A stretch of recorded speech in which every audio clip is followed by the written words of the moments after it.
Bienvenidos a mi canal, mi nombre es David Scors y bienvenidos al curso de relatividad especial de Einstein en 20 minutos. Estamos en la lección 10ª y vamos a hablar sobre la posición, velocidad y momento relativistas. Si os interesan estos temas, os invito a suscribiros a mi canal pinchando en el ratoncito que veréis aquí aparecer a la derecha durante la presentación. Como muchos de vosotros ya sabéis y conocéis este curso y conocéis mi canal, los objetivos planteados en este curso son, es un curso que consiste en lecciones breves, de aproximadamente 20 minutos, hay alguna excepción, depende del tema.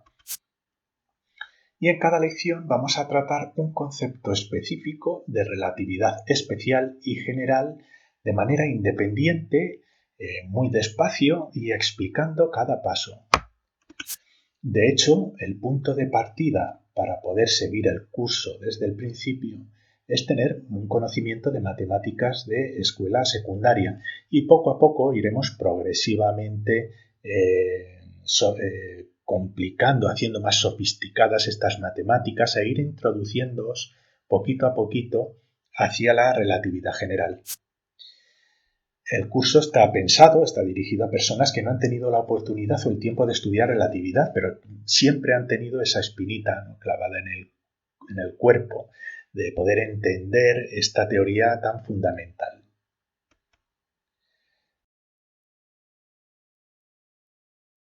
Antes de comenzar, me gustaría, sin embargo, advertir que es recomendable haber visto la primera lección del curso, que se titula Relatividad especial y general de Einstein en solo 20 minutos.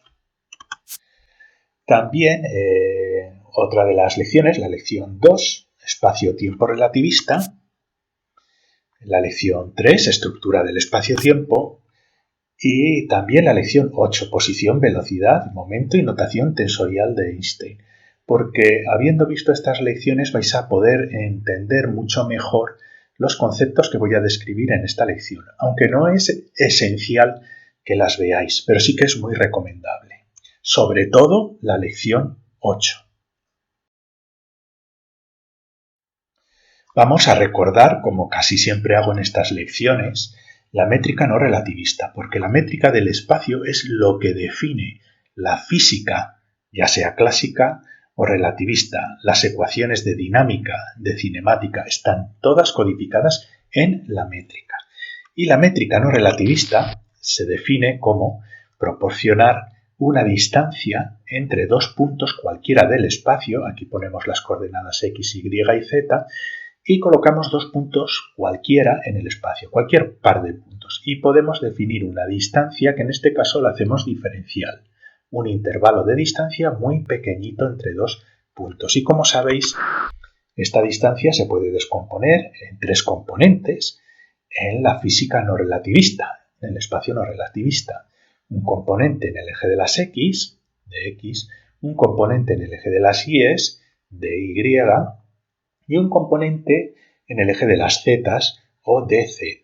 Y de esta manera podemos construir lo que se denomina la métrica del espacio, que no es otra cosa que el teorema de Pitágoras aplicado a estas distancias diferenciales. El cuadrado de esta distancia es igual a la suma de los cuadrados de los componentes en cada eje. Este teorema de Pitágoras define nuestra estructura del espacio relativista y a partir de esta expresión podemos derivar todas las ecuaciones que hemos visto de cinemática y dinámica en la lección 8.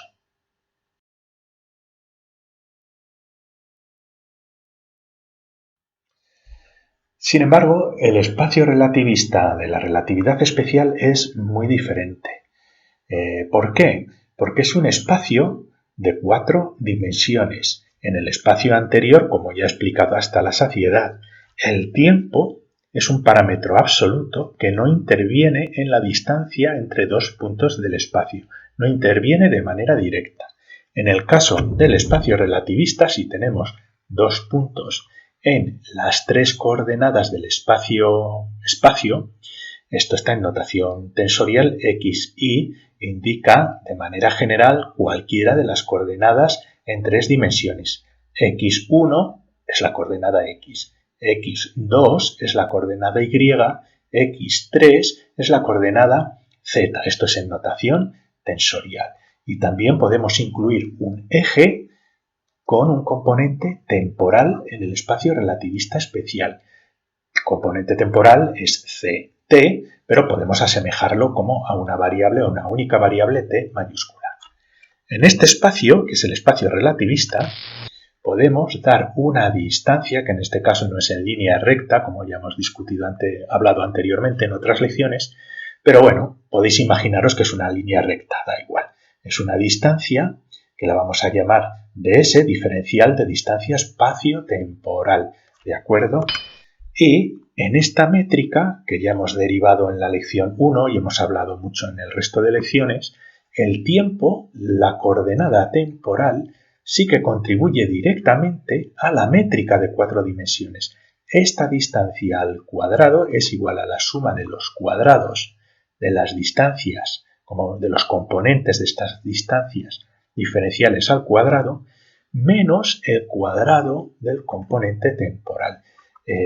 Si veis la lección 1 entenderéis por qué este es un signo negativo y no un signo positivo, pero lo importante es que veáis que este espacio incorpora 4 dimensiones y que estos puntos que hay aquí ahora tienen 4 coordenadas, una en la x, una en la y, una en la z y otra en la coordenada ct.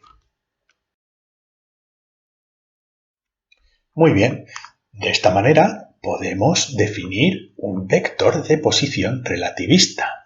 Y es relativamente sencillo.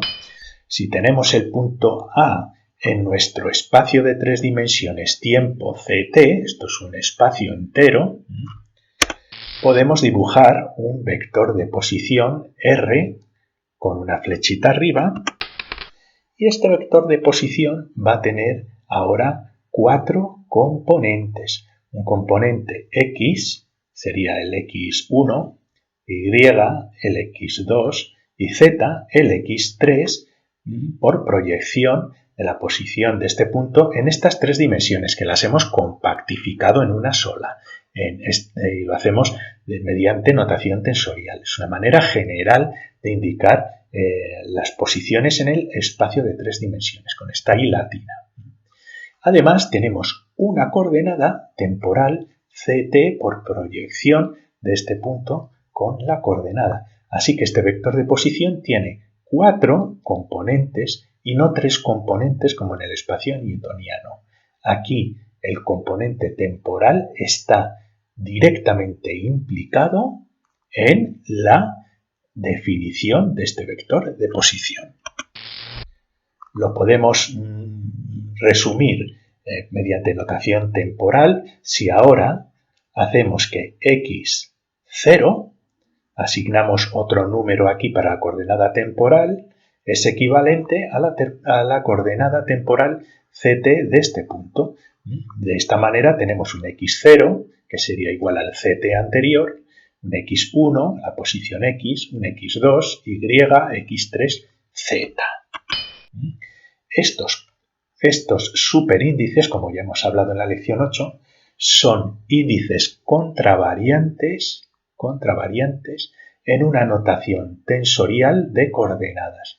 X no es que sea X, es una nomenclatura general de coordenadas donde x0 es ct, x1 es x, x2 es y y x3 es z. Pero de esa manera unificamos la nomenclatura. Y de manera muy sencilla redefinimos el vector de posición y lo podemos sustituir mediante una notación general de x mu, donde mu puede tener valores de 0, 1, 2 y 3. Y así, de esta forma tan general, podemos definir un vector de posición contravariante simplemente como x mu.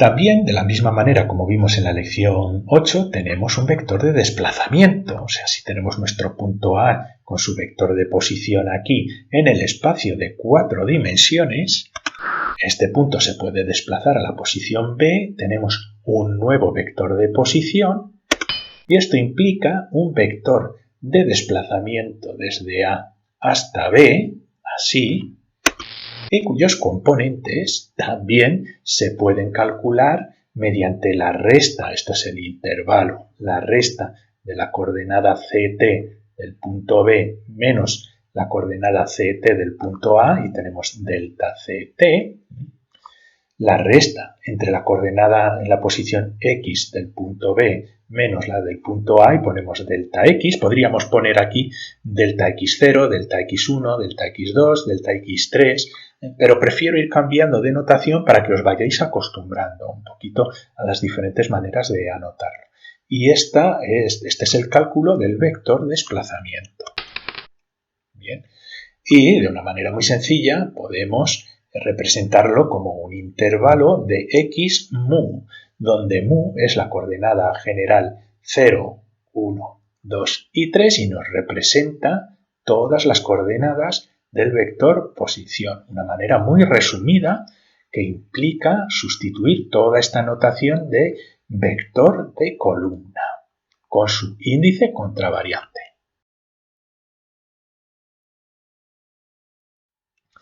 ¿Cómo definimos la velocidad relativista? Esto sí es una pregunta muy difícil y a Einstein y a Minkowski y a otros físicos, incluso desarrollando esta teoría, no lo tenían muy claro. Bien, sabemos que la definición de la velocidad normal en el espacio newtoniano es el cambio en posición, intervalo en el vector de posición dividido el intervalo de tiempo. Bien, pero el tiempo no relativista es un parámetro absoluto e independiente de la métrica. Existe fuera del espacio no relativista. El espacio no relativista son 3 dimensiones que sí cambian y después el tiempo, que es un valor absoluto, un reloj universal. Y haciendo esta operación obtenemos el vector de velocidad. Pero ¿qué pasa? En relatividad, la métrica, la distancia del espacio de 4 dimensiones es esta. ¿De acuerdo? Es esta e incorpora la coordenada temporal de manera directa. No es un parámetro absoluto independiente, porque depende también de las coordenadas espaciales para generar un intervalo en 4 dimensiones que es invariante. Pero ya esta coordenada no es absoluta. No tiene sentido hacer una velocidad dividiendo por el intervalo de tiempo cuando el tiempo forma parte del propio espacio que estamos estudiando. La coordenada temporal no es independiente del resto de coordenadas. Si queremos una velocidad nos interesa un parámetro absoluto, invariante e independiente.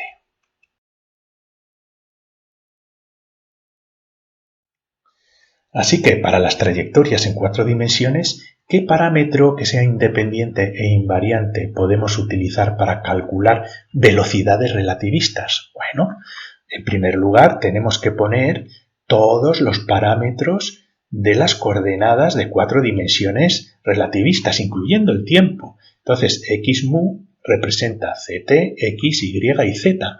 Estos son los ejes en los que se nos va a mover la partícula en relatividad.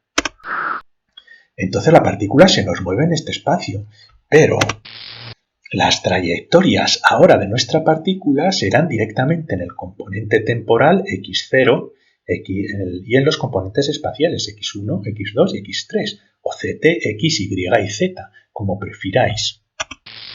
Entonces, ¿qué puede sustituir al tiempo que utilizábamos antes aquí en la física de Newton? ¿Qué podemos utilizar para poder describir cómo cambian estas trayectorias con estas posiciones frente a un parámetro diferente? Bueno, un tiempo invariante en 4 dimensiones y relativista, ¿qué os parece si utilizamos el tiempo propio? En una de las lecciones anteriores ya hemos hablado sobre el concepto de tiempo propio relativista. Aquí lo vamos a recordar muy brevemente. Recordemos que la métrica invariante en 4 dimensiones se puede expresar de dos maneras. Se puede expresar como espacio propio, y es lo que os he descrito anteriormente. Y si calculáis las dimensiones que tiene esta expresión, esto es longitud al cuadrado, longitud al cuadrado, longitud al cuadrado, esto es tiempo al cuadrado por velocidad al cuadrado, es también longitud al cuadrado. Esta expresión se llama espacio propio, es invariante, es relativista y tiene dimensiones de longitud al cuadrado. Pero podemos transformarla para expresarla en forma de tiempo propio al cuadrado. Es la misma expresión, solo que tiene un signo negativo aquí para convertir la temporada temporal de negativo a positivo, las espaciales pasan de positivo a negativo y se divide la expresión entre c cuadrado. Y ahora, si os fijáis, esta expresión de aquí tiene dimensiones de tiempo al cuadrado y esta de tiempo al cuadrado. Es la misma métrica, es lo mismo, pero esto es un tiempo relativista invariante que nos va a depender del tiempo de coordenadas. Esto se llama el tiempo de coordenadas, el de 3 dimensiones, y el espacio de coordenadas, que tiene 3 dimensiones y son los x, y z. Entonces vamos a probar a calcular las velocidades relativistas midiendo el cambio de posición de una partícula en 4 dimensiones con respecto al tiempo propio. ¿Vale? Y volvemos a definir aquí un nuevo concepto. Esta es la velocidad propia y se representa como una u, y le ponemos un vector porque tiene características de vector. Y es el intervalo, el cambio en la posición con respecto al intervalo, el cambio en tiempo propio, porque es invariante y es relativista, ¿de acuerdo? Es una nueva expresión. Esta velocidad propia se puede representar en notación tensorial, por ejemplo, con una u y un 1 representaríamos la coordenada x de la velocidad propia y se calcularía como el intervalo de distancia recorrido en el eje de las x dividido el tiempo propio que hemos empleado de ir desde un punto a otro. Es como una definición de velocidad normal, únicamente que utilizamos tiempo propio relativista y no el tiempo de coordenadas. Esta es una manera tensorial muy útil de representar las ecuaciones y los componentes de la velocidad propia.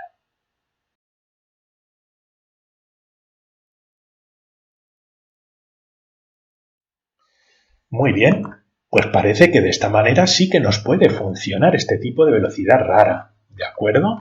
Tenemos nuestro espacio, aquí incorporamos de manera resumida las 4 dimensiones, ahora con ct, y aquí ponemos el tiempo propio y podemos definir cómo a intervalos definidos de tiempo propio relativista podemos hacer un cambio en posición en x, y, z y la coordenada temporal para este punto, ¿vale? Más o menos comprensible. Esta sería la definición de la velocidad propia en la coordenada x. Se entiende perfectamente. Esta sería el cambio, la velocidad propia en el eje de las y, ¿vale? Sin problemas. Esto sería el cambio en el eje z con respecto al tiempo propio. Y bueno, pues sí, vale, es un cambio en la posición z con respecto a un tiempo relativista, que lo vamos a llamar tiempo propio. Pero aquí viene lo gordo y que le dio muchos problemas a Einstein. Y Minkowski lo resolvió mediante procedimientos de matemáticas de espacios vectoriales. ¿Qué es esto? ¿Cuál es el componente temporal de la velocidad propia? Sería el intervalo de tiempo de la coordenada temporal dividido el tiempo propio. Pero es una división entre una especie de tiempo de coordenadas que conocemos y un tiempo propio relativista. ¿Qué significa esto? ¿Qué sentido tiene esto? ¿Qué sentido tiene esta velocidad temporal propia?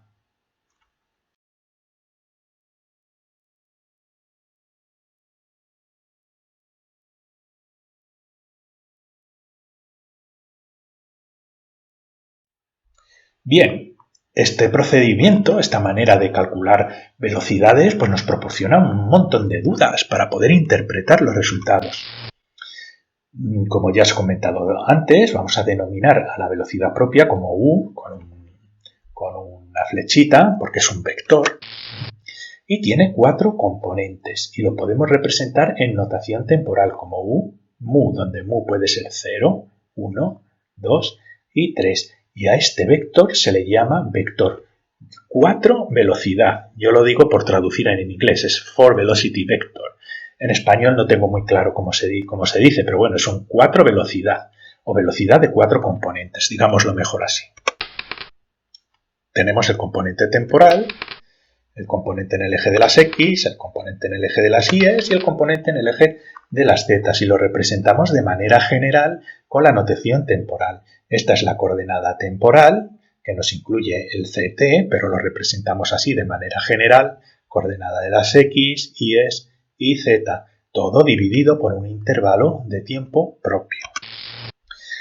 Entonces, la primera duda, ¿qué relación tiene estas velocidades extrañas con la velocidad normal de 3 dimensiones? La de toda la vida. Yo entiendo la velocidad de 3 dimensiones. No entiendo la velocidad de 4 dimensiones, pero tienen que estar relacionadas. ¿Y cuál es el significado físico de la velocidad temporal propia? Porque es muy difícil de comprender.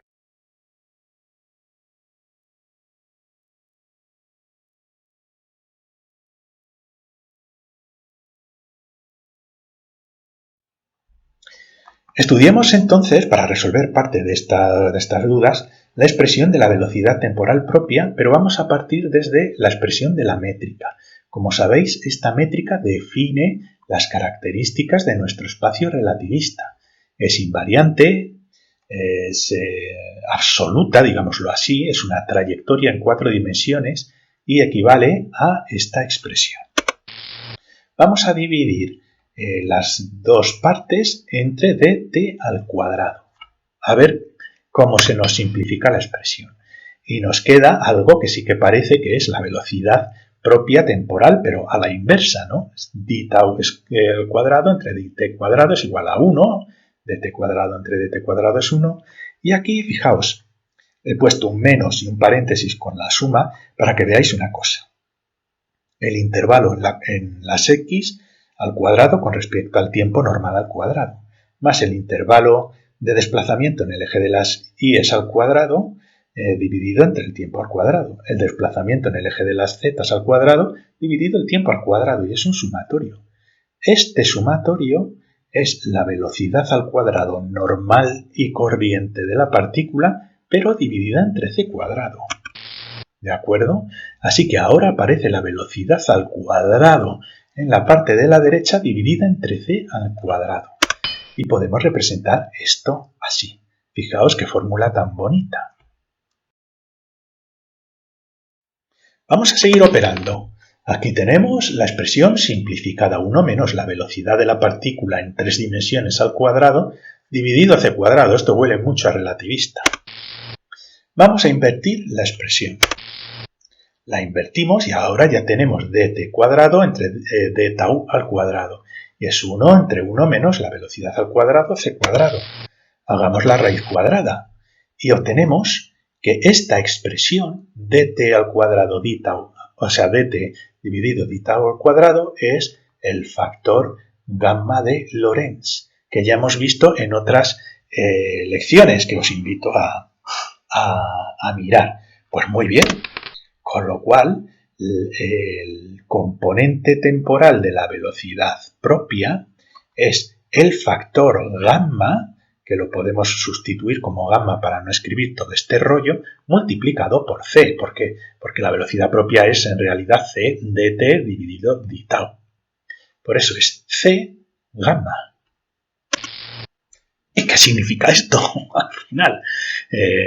No hay quien lo entienda.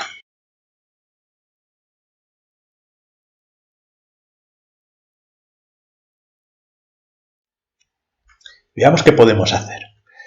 Primero vamos a resolver el resto de las velocidades propias, que es más intuitivo. Por ejemplo, tenemos aquí el componente en el eje de las x de la velocidad. Es vx, pero de velocidad propia. Es igual al desplazamiento en el eje de las x entre el intervalo de tiempo propio. Vamos a multiplicar y dividir esta expresión entre dt. No cambiamos nada. Multiplicamos y dividimos. Esto es 1. Dx d tau. Y lo rearreglamos un poquito. Esta dx lo pasamos a la izquierda, este d tau lo pasamos a la derecha y ahora tenemos dx dt, que es el componente en el eje de las x de la velocidad normal y corriente, multiplicado por dt d tau, que hemos visto que es el factor gamma. Esta es la velocidad normal y este es el factor gamma. Y nos queda que la velocidad propia en el eje de las x, aquí pongo ya x, podía haber puesto 1, es igual a la velocidad en 3 dimensiones en el eje de las x, multiplicado por este factor, que es el factor gamma. Y nos queda esta expresión, que es famosísima. Es una de las expresiones más famosas en relatividad, donde la velocidad propia en las coordenadas, aquí podíamos haber puesto mu, las coordenadas generales, podríamos haber puesto aquí mu, o i, o 1, 2, 3, o lo que queráis, es la velocidad en 3 dimensiones dividido el factor gamma. Y aquí lo interesante es que ya veis que hay un límite físico que no podemos superar nunca para la velocidad medida en 3 dimensiones. La velocidad en 3 dimensiones no puede ser igual a la velocidad de la luz, porque este factor, este denominador, se haría 0 y no estaría definida la velocidad propia. Esto no significa que una partícula no pudiera ir en principio a una velocidad superior a la de la luz. Pero no podríamos aplicar esta ecuación porque esta ecuación está diseñada para partículas que no superan la velocidad de la luz, para partículas de trayectoria de tipo tiempo, como ya hemos visto en alguna de las otras lecciones. Sí que calcularemos las trayectorias para partículas que se muevan en trayectorias de tipo espacio, pero esta es de tipo tiempo. Entonces no está definida tampoco para velocidades superiores a la de la luz porque nos daría un número irracional.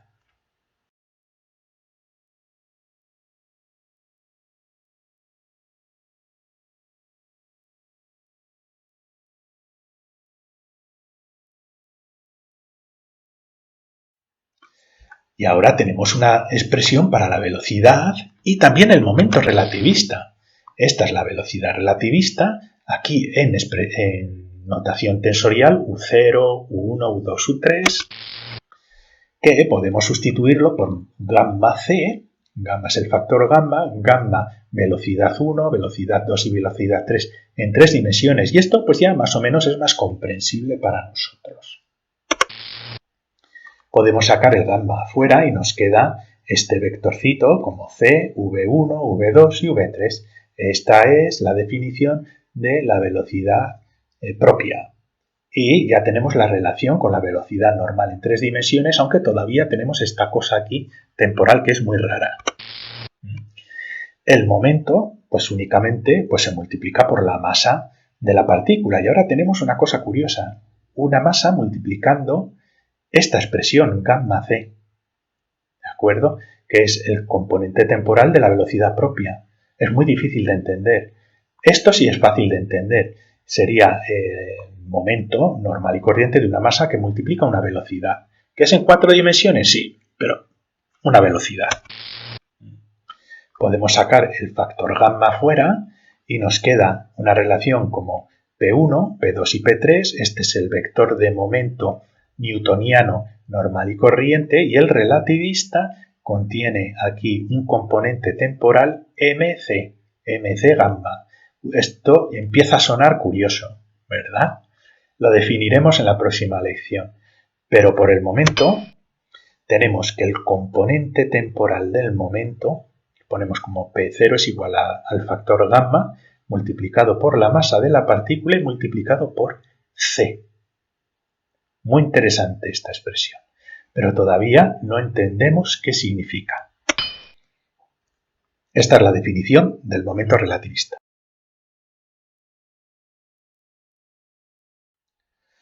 Intentemos dar una primera interpretación al concepto de velocidad propia temporal. Este de aquí es la expresión del tiempo propio, con nuestra expresión normal y corriente, y podemos representarla. Esto simplemente para que veáis que podemos representarla de diferentes maneras. Esto de aquí es en notación tensorial, donde multiplicamos el intervalo de las coordenadas en y el intervalo de las coordenadas en y con un vector contravariante y uno covariante, como ya habíamos visto en la lección 8. Esto es una expresión cuadrática, es de xy al cuadrado, ¿de acuerdo? Es una manera de resumir la expresión anterior, pero esto es en notación tensorial. Pensadlo un poquito y veréis que esto es dx por dx más dy por dy más dz por dz, y eso es igual a dx al cuadrado más dy al cuadrado más dz al cuadrado. Esta expresión y esta operación que se resume aquí se llama contracción de índices. Vamos a dividir esta expresión entre el tiempo propio al cuadrado. Y ponemos que esto es igual a 1 dt d tau al cuadrado menos toda esta expresión. Esto dividido entre d tau al cuadrado, ¿de acuerdo? Y fijaos, esto de aquí es la suma de los componentes de la velocidad propia en las coordenadas de 3 dimensiones al cuadrado. Y este va a ser el componente temporal de la velocidad propia. Esto cuando lo multipliquemos por c cuadrado. Lo multiplicamos por c cuadrado y nos queda que c cuadrado es igual a esto menos esto. Y esto es igual al componente de la velocidad propia en el tiempo al cuadrado menos la suma de los componentes al cuadrado de las velocidades propias. La velocidad propia en x, la velocidad propia en y, la velocidad propia en z al cuadrado. Y tenemos esta relación. ¿Qué significa? ¿Qué significa? Tenemos esta relación, nuestra partícula se nos va a mover, aquí ponemos en 3 dimensiones la coordenada temporal y las 3 coordenadas espaciales, y nuestra partícula, si nos movemos en 3 dimensiones, ¿de acuerdo? O sea, si no nos movemos en 3 dimensiones, nos ha desaparecido la velocidad propia en los ejes de las x, y y z. ¿Y qué es lo único que nos queda? Nos queda una velocidad en el tiempo. Y de esto concluimos que nosotros, como partículas en un espacio de 4 dimensiones, siempre nos vamos a mover en el tiempo, con una velocidad de c, esto si hacemos la raíz cuadrada, si no nos movemos en el espacio. Qué curioso, ¿verdad? Así que esto es lo que le pasa a la partícula si no se mueve en 3 dimensiones, siempre se va a desplazar en el tiempo. Y esto es realmente lo que pasa. Porque esto es lo que sucede, el tiempo pasa sin cesar. Hay una velocidad temporal. Ese es el concepto de velocidad temporal propia, es el paso del tiempo, nuestro paso por el tiempo. Y esto implica que siempre, siempre, siempre nos moveremos a la misma velocidad relativista en el espacio-tiempo, que va a ser c cuadrado en la expresión anterior. Si nos movemos en el espacio de 3 dimensiones, tendremos que aplicar ese desplazamiento en 3 dimensiones. Pero la suma de la velocidad temporal más la suma de la velocidad espacial siempre va a ser c cuadrado, siempre. Y nos vamos a mover a esta velocidad total en 4 dimensiones, ya estemos dentro de un agujero negro, fuera de un agujero negro, o en el agujero o en el horizonte de sucesos, donde sea. Siempre se tiene que cumplir la relación entre las velocidades propias.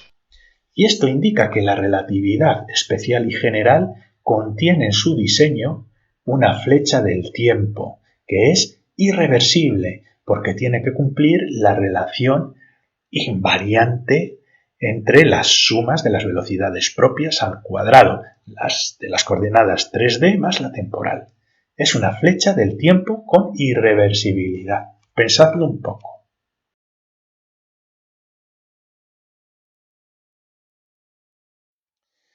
Resumiendo, Aquí tenemos nuestro espacio normal, x, y y z y el tiempo, y un desplazamiento de una partícula.